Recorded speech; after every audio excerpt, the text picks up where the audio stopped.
Cândido Portinari nasceu na cidade de Brodowski, no interior de São Paulo, em 1903. Quem tiver a oportunidade de apreciar sua obra, estima-se que ele confeccionou mais de 5.000 delas em vida, vai perceber que grande parte de sua produção foi marcada pelo que vivenciou na infância. Candinho, como era chamado pelos pais, foi um menino que brincava de peão, empinava pipa, nadava nos rios e jogava futebol com seus amigos, elementos que facilmente são reconhecidos em suas pinturas. E grande parte delas podem ser vistas em exposição que está em cartaz até julho no Mise Experience, em São Paulo. A mostra imersiva, a maior já realizada no Brasil, é uma verdadeira viagem na trajetória do artista que será homenageado no Arraiá do Xingu este ano. Por isso, convidamos para a conversa de hoje o arte-educador da exposição, Diogo Barros da Silva, que vai ajudar a mergulhar no universo infantil de Portinari. Eu sou Miriam Gimenez e está no ar mais uma edição do Xingu Cast. Olá, Diogo, bem-vindo ao nosso Xingu Cast. Olá, Miriam. Obrigada por topar participar aqui com a gente. Bom, nosso tema do dia é Portinari, né? Que eu acho que é um tema que você domina bem, até por ser arte educador da exposição que está ocorrendo no MIS já faz um tempo, né? E a gente sabe que o talento do Portinari aflorou na infância. Eu queria que você me falasse um pouquinho sobre esse período da vida dele e como que ele se descobriu artista. Claro. É legal falar da trajetória dele mesmo. Ele nasceu no interior de São Paulo, numa cidade pequena, em Brodowski, no início do século passado, né? Ele nasceu em 1903. E pensar a infância naquele contexto é um pouco diferente de pensar a infância no contexto de hoje, né? Ele estava num lugar onde tinha muita brincadeira acontecendo na rua. Ele via da janela dele a pracinha da cidade, então ele via acontecer muita coisa, brincadeiras como futebol, pipa, e tudo isso vai aparecendo no universo dele, né? No que ele vai pensando como um universo visual. E na trajetória dele como artista, isso vai estar muito permeado mesmo, né? Ele começa a pintar quando, quando ele começa a conhecer os materiais básicos de arte, né? O papel, o grafite. Então, o primeiro trabalho que a gente tem registrado dele é um retrato de um músico chamado Carlos Gomes, que era um companheiro da banda do pai dele. O pai dele também tocava. E aí ele faz esse desenho, é o primeiro trabalho que a gente tem registro, isso em 1914. Então, ele tinha 11 anos quando a gente tem esse registro dele, de início como artista. E aí a trajetória dele vai ser um pouco permeada por vários lugares, a gente pode falar isso um pouquinho mais para frente também. São 5.000 obras, né, Diogo, que ele fez durante a vida, né? Isso. A gente tem mais de 5.000 obras registradas. Essas obras elas podem ser acessadas, inclusive, no Projeto Portinari, que é um projeto que conseguiu digitalizar tudo isso e colocar em um site. Então, a gente consegue ver a dimensão da obra dele. Só que ele vai começar a pintar muito mesmo e desenhar muito já adulto. É legal pensar que ele, depois de sair de Brodowski, no interior de São Paulo, ele vai para o Rio de Janeiro, na adolescência.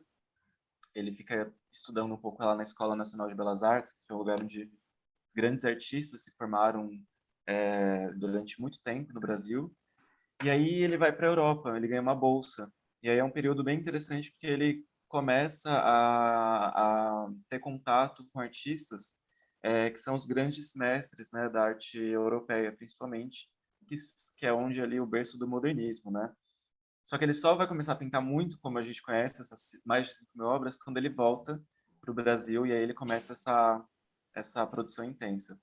Sim, e nessas 5.000 obras, né, dá para ver que a infância marcou bastante, porque existem bastante elementos que ele carrega de Brodowski, né? Eu queria que você me falasse um pouquinho sobre isso. O que pode ser visto da infância de Portinari nessas obras dele, e em quais obras, principalmente? Ah, sim. É muito interessante porque a infância realmente vai ser um dos temas mais presentes.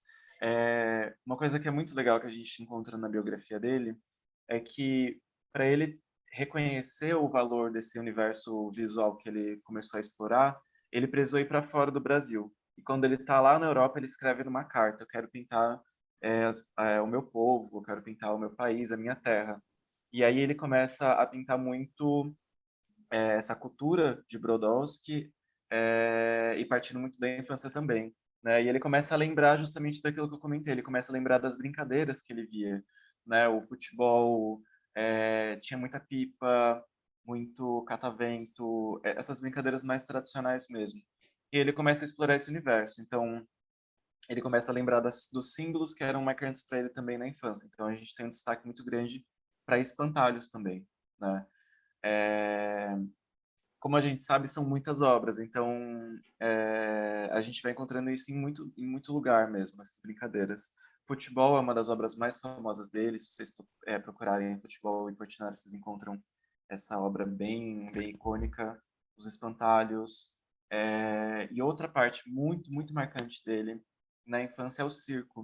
Então a gente vai encontrar os palhaços, a gente vai encontrar os malabaristas, tudo isso vai aparecendo porque quando o circo chegava em Brodowski, era um grande acontecimento, né? Sim. E ali na exposição no Miss Experience, né, que vai até julho, é isso, né? Vai até julho. A princípio, sim. É, vocês trabalham bastante essa ludicidade da obra do Portinari, né? Tem um espaço que é dedicado às crianças, que é o quintal do Portinari, né? Que isso é bem latente. Eu queria que você me falasse um pouquinho sobre esse espaço e como na exposição imersiva é feito esse trabalho com as crianças, principalmente as pequenas. Claro. O museu está pronto para receber todo mundo, né? Mas o público infantil ele é realmente muito contemplado pelo Experience. Começando pelo quintal, ele é um lugar pensado de um modo mais lúdico mesmo e recreativo. Então, brincadeiras, brinquedos mesmo de máquinas, né, e tecnologia foram pensados, mas pensados dentro do universo do Portinari. Então, você tem um campinho ali para você fazer uma jogada de futebol, só que é digital, então é uma tela que vai tentar ser o goleiro, né, dessa jogada. Você tem um peão, você tem uma carroça, só que ela vai fazer uma imersão digital em uma fazenda de Brodowski. Então, todo esse universo do interior de Brodowski e o universo do Portinari é transformado de um modo digital. E, sem dúvidas, tecnologia são as maiores ferramentas do Experience, né? Então, as crianças encontram ali, acho que uma união de dois mundos, que é o mundo que ela está acostumada hoje, que é o tecnológico, com esse mundo mais nostálgico do interior do Portinari. Já na exposição, a exposição também ela tem um apelo forte digital. Todas as obras do Portinari são apresentadas ou de forma digital ou por reproduções. Então, é um novo olhar sobre a obra do Portinari. Exposições imersivas, elas trazem uma outra maneira de você ter contato com a arte, né? Então, a gente encontra salas sensoriais que vão explorar as cores e dá para pensar muito a importância da cor para um pintor, para um artista, mas também pensar com a criança o que um efeito visual de uma cor provoca na gente, né? É, a gente tem quebra-cabeça na exposição, a gente tem um painel digital que você vai revelando as pinturas do Portinari com a lanterna do seu celular. A gente tem a grande sala, que é o Portinari imenso, com café torrado, então você sente todo o O cheiro cheiro. desse universo do café e junto às projeções, né? Então cada sala vai provocando na gente algum tipo de sensação e para crianças isso é um ótimo primeiro contato com a arte, um início que é mais pelo sensorial do que por um discurso, né? E tem o setor educativo que recebe muitas crianças todos os dias. Tem dias, são mais de 400 crianças que são atendidas pelo educativo, que está pronto para fazer essa visita e mediar toda essa experiência que é sensorial, mas também é temática e tudo mais. E também tem oficinas na educativa, além de fazer todo esse percurso dentro da exposição, às vezes a gente realiza também, dependendo do dia e da disponibilidade, algumas oficinas práticas que também vão adentrar esse universo. Então, pintura com café, criação de espantalhos. O educativo é esse setor que vai pensando realmente como ampliar a experiência da exposição, junto com as crianças. E tem aquela parte também que a criança tira foto e aparece como um quadro, né? As crianças devem se divertir nessa parte, né? A gente tem essa ativação, são 4 obras que você coloca seu rosto em frente à câmera e ele vai ser colocado dentro de uma obra do Portinari também. Sim. E é importante falar que a obra do Portinari, ela não se restringe apenas à pintura, ele também se arriscava nos versos, né? Tem até alguns textos lá na exposição. Me fala um pouquinho desse lado literário do Portinari. Sim, é legal a gente pensar em um artista que produziu tanto imagens, se expressou tanto pela arte visual, pela pintura, mas também tinha outras formas de se expressar. Acho que isso vale como inspiração para a gente também, né? Para a gente não se limitar a uma coisa só. E um fato interessante é que ele era amigo de muitos poetas, né? Falam que ele era mais amigo de poetas do que de outros artistas, outros pintores. Inclusive, tem uma parte na exposição que é dedicada a essas amizades, né? A gente tem ali depoimentos do Jorge Amado falando sobre o Portinari, depoimentos do Carlos Drummond de Andrade falando sobre o Portinari também. E o Portinari, de fato, ele produziu muitos poemas que foram publicados, né, finalmente, em 1964. Ele já tinha morrido, já tinha 2 anos, só que esses amigos poetas dele se colocaram nessa tarefa de publicar esses poemas para espalhar mesmo esse pensamento dele. E o que é muito legal sobre os poemas é que você vê de uma forma escrita e uma outra linguagem esse universo que já existe na pintura, né, trabalhado de uma forma diferente. Então, realmente, para quem gosta de poesia, também dá para conhecer esse universo do Portinari através dos poemas dele.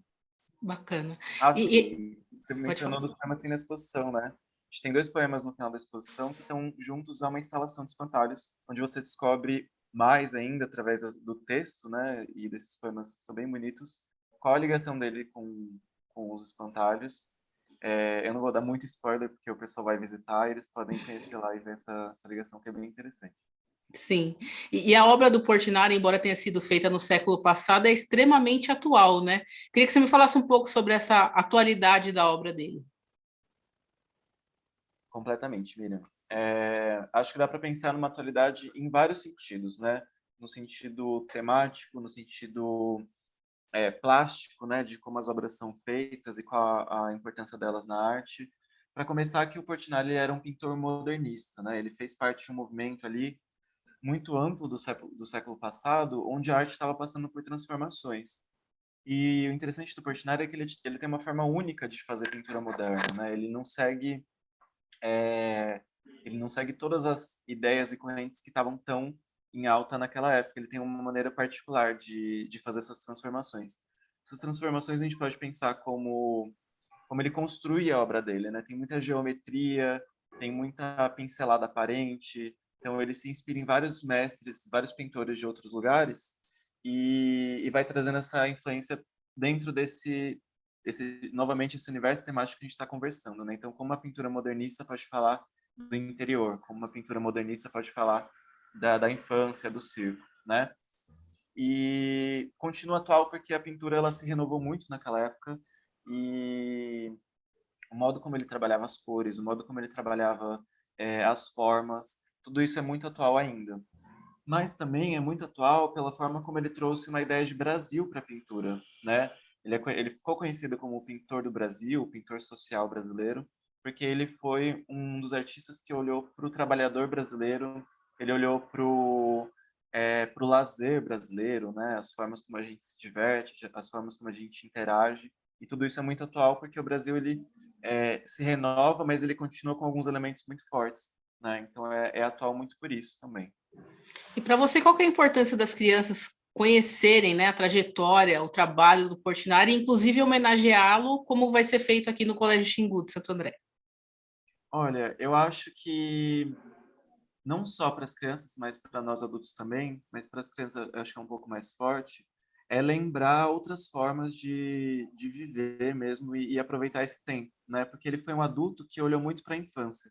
Então, se a gente pensar que ele oferece para a gente todo um repertório de brincadeiras que a gente pode resgatar, né? O futebol na rua, acho que lembrar do prazer que é brincar no coletivo, né? Com outras pessoas, aproveitar o tempo na rua, e lembrar das coisas simples. Eu acho que, mesmo que dentro desse momento que a gente está vivendo tecnológico, lembrar que a gente pode se divertir muito com as coisas simples também.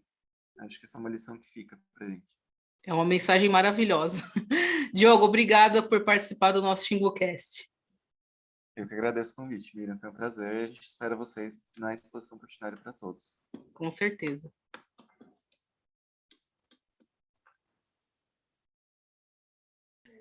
Falamos sobre a influência da infância nas obras de Cândido Portinari com o arte educador do Miss Experience, Diogo Barros da Silva. Este foi um podcast do Colégio Xingu. Eu sou Miriam Gimenez e até a próxima entrevista.